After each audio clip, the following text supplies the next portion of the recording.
আল্লাহ তাআলা বলেছে ধৈর্যের ফল নাকি অনেক মানে ভালো হয়। এটা অনেক বড় সত্যি কথা। তো আমার এই ড্রাগন গাছটা লাগানো হয়েছে প্রায় ২ বছর প্লাস হয়ে গেল।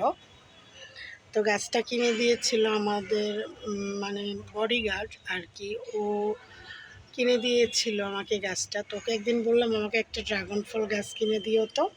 তো নিয়ে এসে বলতেছে ম্যাডাম নিয়ে এসেছে আর কি। তো আমাকে বলতেছে ৩ মাসের মধ্যে ফল দিবে ম্যাডাম এই গাছটা থেকে, যদি না হয় নার্সারি বলছে ফেরত নিবে। তা আমি বলছি ঠিক আছে।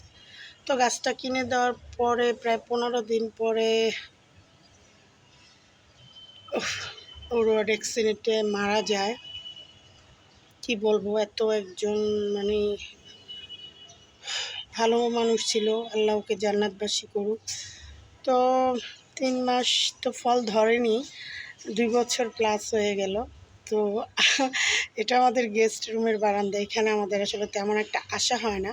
তো কালকে আমি এসে মানে সন্ধ্যায় মাগরিবের নামাজ পড়ে এসে দেখি কি এখানে কি গাছের মধ্যে একটা, এটা কি তারপরে তো আমি দেখে তো মানে এত খুশি হয়েছি, এত অবাক হয়েছি। আর ওর কথা মনে পড়ে গেল যে মানুষটা তো চলে গেছে, গাছটা কিনে দিছিল আরও খুব মানে করে বলছিল ৩ মাসে ফল ধরবে ম্যাডাম, ৩ মাসে ফল ধরবে।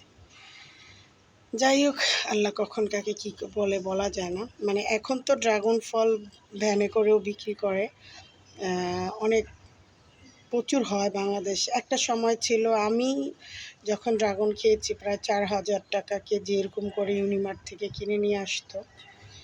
আবার দেশের বাইরেও যখন যাওয়া হতো তখনও খাওয়া হতো। বাংলাদেশে তেমন একটা প্রচলিত ছিল না এই ফল। তো এখন তো যাক মাশাআল্লাহ সবাই খেতে পারি, সবাই খেতে পারে।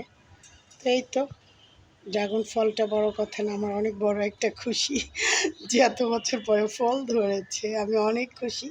তো সবাই ভালো থাকবেন, সুস্থ থাকবেন, সাবধানে থাকবেন। সবাই সবার জন্য ভালো কিছু চিন্তা ভাবনা করবেন। আল্লাহ তাআলা ওই ভালোটা আপনাদেরকেও দিবে। Thank you for watching.